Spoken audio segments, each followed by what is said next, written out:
Welcome to the last part of this lecture series, everyone. In this part, I'm going to compare the two market structures that we have covered, perfect competition and monopoly. We are going to compare and contrast between these two market structures. Single price monopoly and competition compared. Now the diagram that you can see over here on the right combines the two market structures together. The blue line over here shows the market demand curve for a single price monopoly and also the perfectly competitive market. Okay, what is a market demand curve? A demand curve that combines the total demand of the market. So this is your market demand curve. Okay, this is the market demand curve for perfect competition and for monopoly. The yellow line over here is the marginal revenue curve for the monopoly. Please remember, for a monopoly market structure, there's no difference between a firm and a market. The monopoly itself is the market. So the monopoly's demand curve is the market demand curve. So this is your demand curve. This is the monopoly's marginal revenue curve. This red curve over here, the red upward sloping curve, is the supply curve of the market, and which is equals to the marginal cost. Again, what is the market supply curve? The market supply curve is the addition of all the supply curves in the market. So this is your market supply curve or the marginal cost curve. Where does the perfectly competitive market produce a level of output? The perfectly competitive market's output is produced where demand equals supply at the equilibrium. Okay, that is where the equilibrium price is determined. Equilibrium price in a perfectly competitive market is determined by the market through the interaction of the market demand curve and the market supply curve. So this red curve is your market supply curve and this blue curve is your market demand curve.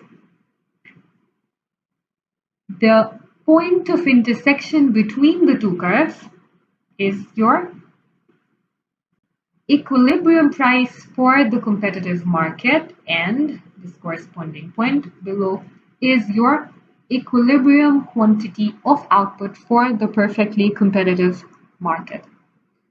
So we have EC, which is the competitive industry's equilibrium price, and we have QC, which is the quantitative industry's equilibrium quantity of output.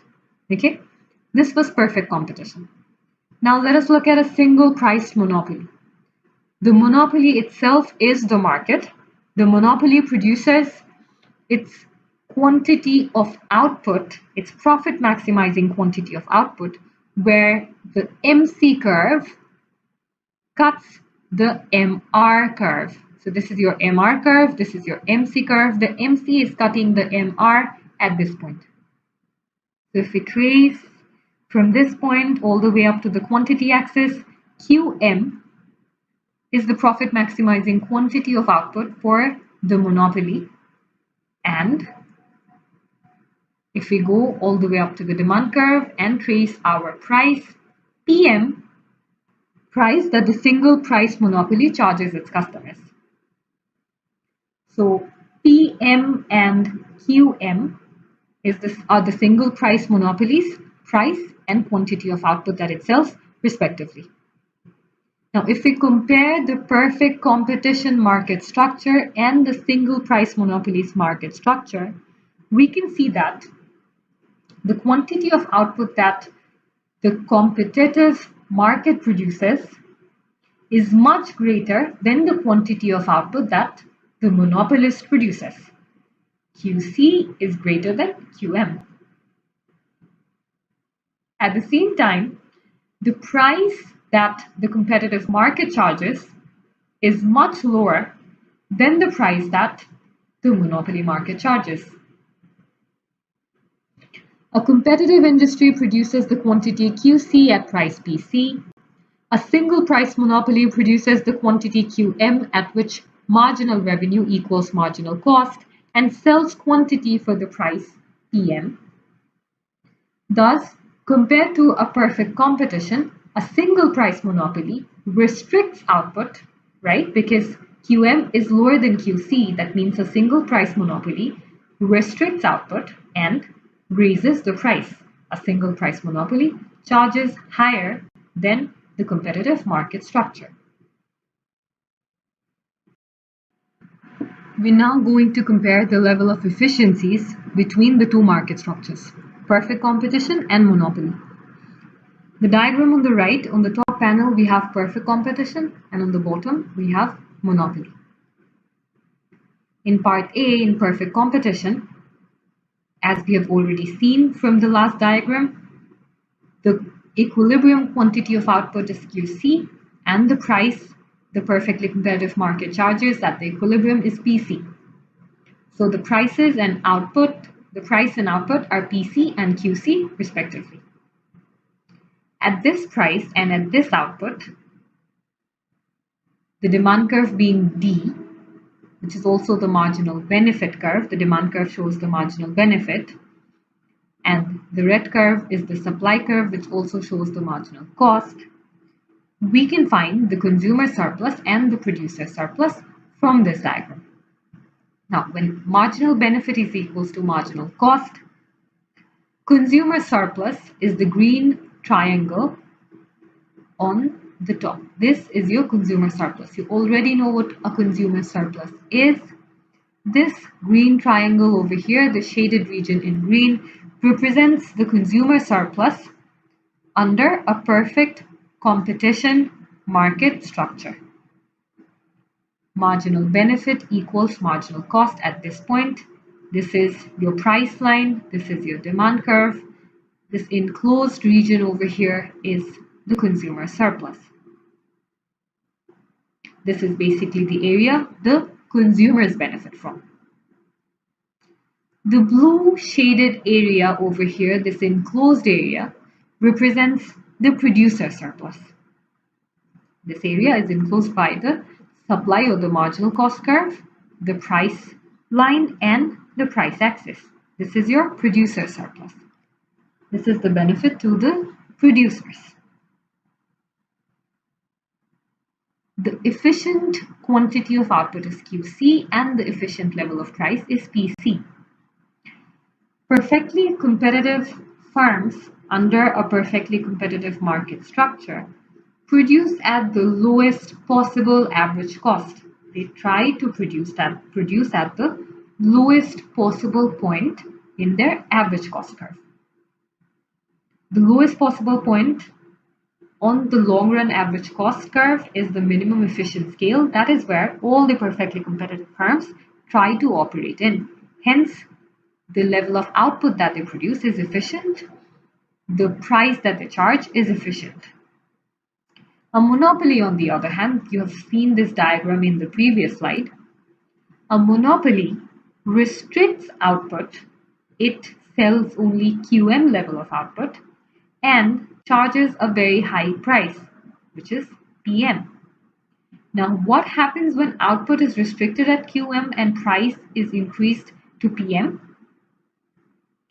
This entire triangle, which previously was seen as the competitive market's consumer surplus,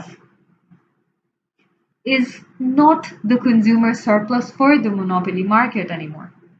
So the monopoly market, since the price charged is PM and not PC, and the quantity is QM and the quantity sold is not QC, the consumer surplus area shrinks.